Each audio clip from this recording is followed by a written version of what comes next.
오늘 본문을 가지고 하나님의 사람이란 제목으로 말씀 증거하도록 하겠습니다. 원래 항상 새벽에는 절대 옆 사람과 인사를 하면 안 됩니다. 그런데 네, 오늘은 가족과 함께 나왔으니까요. 우리 한번 옆 사람에게, 우리 가족에게 이렇게 믿음의 고백을 했으면 좋겠습니다. 당신은 하나님의 사람입니다. 네, 저는 제가 가장 좋아하는 말 중에 하나님의 사람이란 말을 참 좋아합니다. 제가 신대원의 졸업 논문을 하나님의 사람이라는 말씀으로 제가 이제 말씀을 본문을 졸업할 때 논문을 쓰기도 했고요. 이 자리에 있어서 좀 조심스럽지만 제가 아들을 낳으면 하나님의 사람 이런 뜻의 하람이라고 지으려고 했는데 둘째가 딸이라 둘째까지 날 줄 알고 그냥 하람이라고 지었습니다. 물론 하일은 막내도 있습니다. 오늘 말씀을 가지고 저와 여러분들이 큰 은혜를 받았으면 좋겠는데요. 요새 화장이나 성형은요 여자들만의 이제는 전유물이 아닌 것 같습니다. 예전에는 남자들은 뭐 스킨, 로션만 있으면 됐지요. 하지만 지금 보면 남자들도 아름다워지기 위해서, 미를 위해서 화장을 하는 것 같습니다. 심지어 회사의 면접을 위해서 성형하는, 남자들도 성형하는 시대가 되었습니다.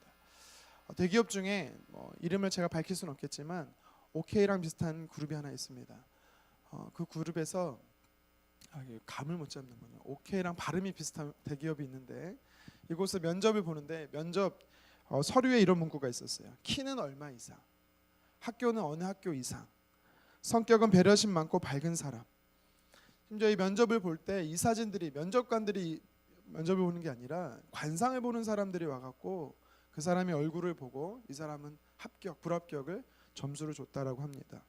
이것을 볼 때 사무엘상 16장 7절의 말씀처럼 사람은 겉모습, 이 외모를 보는구나 우리가 또 느낄 수 있게 되는 것이지요.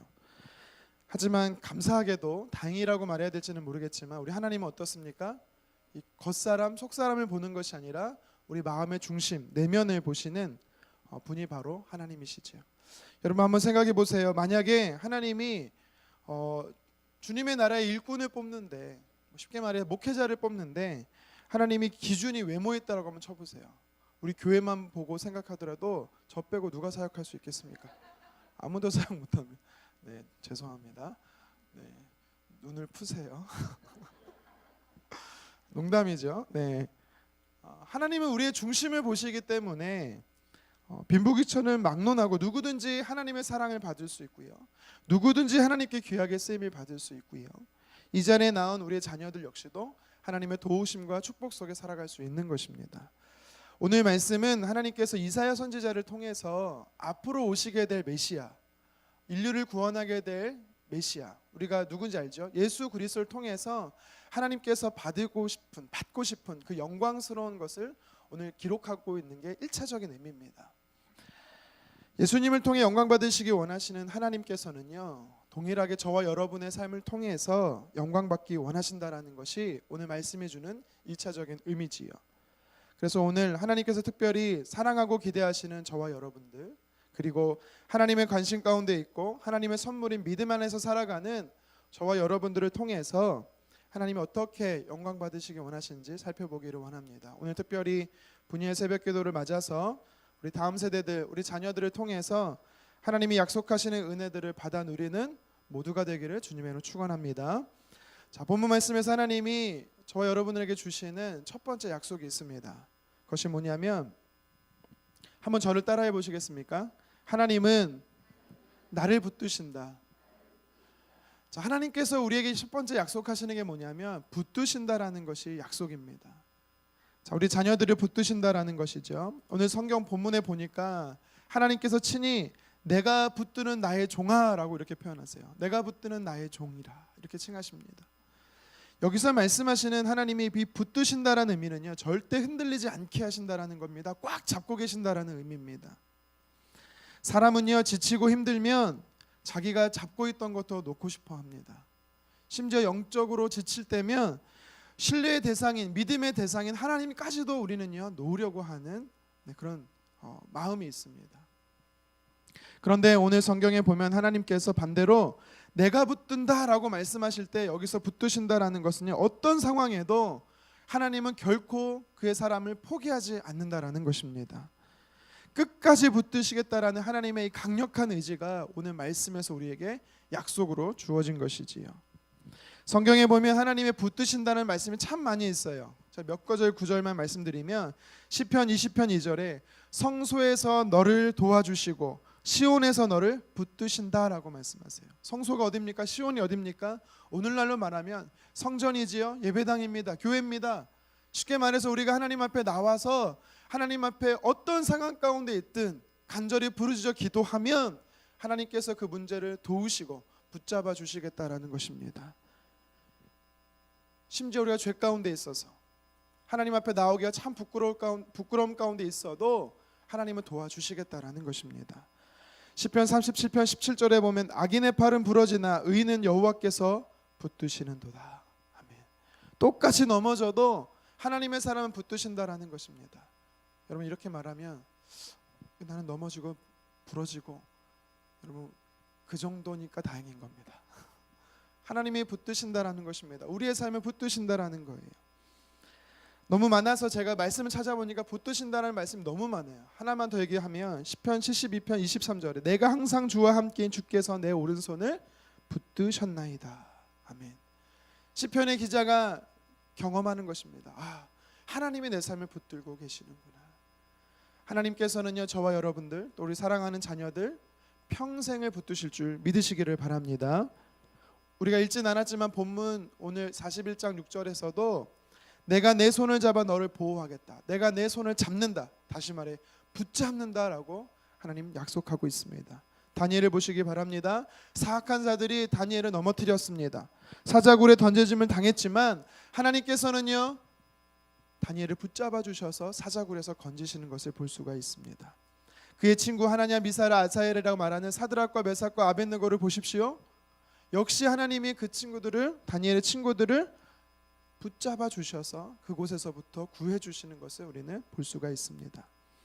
하나님은요 세상 끝날까지 함께 하실 뿐만 아니라 세상 끝날까지 저와 여러분을 붙드시기를 믿으시기를 바랍니다. 계속해서 오늘 하나님께서 우리에게 약속해 주시는 은혜, 두 번째 은혜가 있습니다. 그것이 뭐냐면 나를 기뻐하신다라는 것입니다. 하나님이 우리를 붙드실 뿐만 아니라 평생의 내 삶을 통해서 하나님 기뻐하신다라는 것이지요. 1절 상반절 다시 한번 말씀을 한번 읽어봤으면 좋겠습니다. 자, 저와 함께 읽겠습니다. 시작. 내가 붙드는 나의 종 내 마음에 기뻐하는 자 곧 내가 택한 사람을 보라. 자, 성경에서 뭐라고 말하냐면 내가 붙드는 나의 종일 뿐만 아니라 내 마음에 기뻐하는 자다. 그런데 왜 하나님이 우리를 기뻐하시냐면 택했기 때문에, 친히 하나님께서 저와 여러분 택했기 때문에 기쁨의 대상이라는 것입니다. 여러분을 보시면서 너는 내 기쁨이야 라고 하나님께서 말씀하는 것입니다. 우리가 오늘 자녀들과 함께 이 자리에 나왔지요. 자녀들을 바라보시는 여러분들의 마음과 똑같습니다. 하나님이 저와 여러분들을 바라보시면서 어떻게 생각하십니까? 네, 너무 기쁜 거예요. 제가 지난 주일날 미션 트립을 태국으로 갔다 왔기 때문에 일주일 동안 자녀들을 못 봤습니다. 또 돌아와서도 우리 자녀들이 첫째 둘째는 제주도 미션 트립을 갔기 때문에 너무 보고 싶은 거예요. 전화 통화도 안 돼요. 너무 보고 싶었습니다. 이게 하나님의 마음인 것 같습니다. 제가 이런 얘기를 하니까 제 아내가 그래요. 나는 네, 물론 보고 싶었죠. 네, 너무 보고 싶었는데 너무 보고 싶었지만 자녀들도 보고 싶었습니다. 근데 사람의 마음은 어떻습니까? 5분이면 끝이에요. 가족 상봉을 했습니다. 너무 기뻐서 안아주고 부비부비 하지만 잠시예요. 그런데 하나님께서요 오늘 말씀을 통해서 저와 여러분들을 향해서 너는 내 기쁨이다라고 말씀할 때 이 기쁨의 이 시제를 보면 하나님의 기쁨은 너가 무엇을 잘했기 때문에 기쁜 것도 아니고 내가 기쁨이 일시적인 것도 아니고 하나님이 저와 여러분들을 바라보는 그 기쁨은 영원하다라고 말씀하시는 겁니다. 오늘 이 말씀에서 이는 내 사랑하는 자다라고 말씀하세요. 마태복음 3장 17절에 하나님이 예수님을 향해서 이렇게 고백합니다. 하늘로부터 소리가 있어 말씀하시되 이는 내 사랑하는 아들이요 내 기뻐하는 자라. 여기서 이는이라는 표현에 여러분의 이름을 놓고 한번 읽어봤으면 좋겠어요. 제가 먼저 제 이름을 놓고 읽겠습니다. 하늘로부터 소리가 있어 말씀하시되 우강이는 내 사랑하는 자요 내 기뻐하는 자라. 아멘. 여러분 같이 한번 여러분들 이름을 놓고 한번 읽어보도록 하겠습니다. 시작. 하늘로부터 소리가 있어 말씀하시되 누구는 내 사랑하는 자요 기뻐하는 자라 하시니라. 아멘. 저와 여러분들이 하나님의 사랑하는 자, 기뻐하는 자다라고 말씀하십니다. 스바냐 3장 17절에도 말씀하세요. 그가 너로 인하여 기쁨을 이기지 못하시며 너를 잠잠히 사랑하시며 너로 말미암아 즐거이 부르며 기뻐하시리로다. 아멘. 붙드시는 하나님, 끝까지 붙드시는 하나님은 있는 모습 그대로 여러분들을 기뻐하신다라고 말씀하십니다. 마지막으로 오늘 1절 말씀을 하반절을 보면 하나님이 우리에게 약속하시는 것이 있습니다. 우리 자막을 한번 띄워주시기 바랍니다. 자, 우리 처음부터 한번 다시 읽겠습니다. 시작. 내가 붙드는 나의 종 내 마음에 기뻐하는 자 곧 내가 택한 사람을 보라. 내가 나의 영을 그에게 부어주었은즉 그가 이방의 정의를 베풀리라. 아멘. 여러분 하나님이 우리에게 약속하신 것이 무엇입니까? 성령님을 부어주신다라는 것입니다. 성령을 부어주셔서 이방의 정의를 베푸는 자로 저와 여러분들을 사용해 주신다라고 하는 것입니다. 여러분 이 시대는요 성령님이 이미 우리에게 내주하시고 외주하는 시대인 줄 믿으시기를 바랍니다. 여러분 사도행전 1장 8절에 뭐라고 말하고 있습니까? 오직 성령이 너희에게 임하시면 너희가 권능을 받는다라고 말합니다. 여기서 권능이 무엇입니까? 영적인 능력을 이야기하는 것입니다. 성령을 소유하는 자는 권능, 영적인 능력을 소유한다라고 이야기하고 있습니다. 여러분 성령님 받으셨습니까? 네. 글쎄요시다. 예수 그리스도로 주로 고백하고 계십니까? 예수님이 여러분들의 주인 되십니까? 고린도전서 12장 3절에 성령이 아니고서는 예수를 주로 시인할 수 없다라고 말합니다.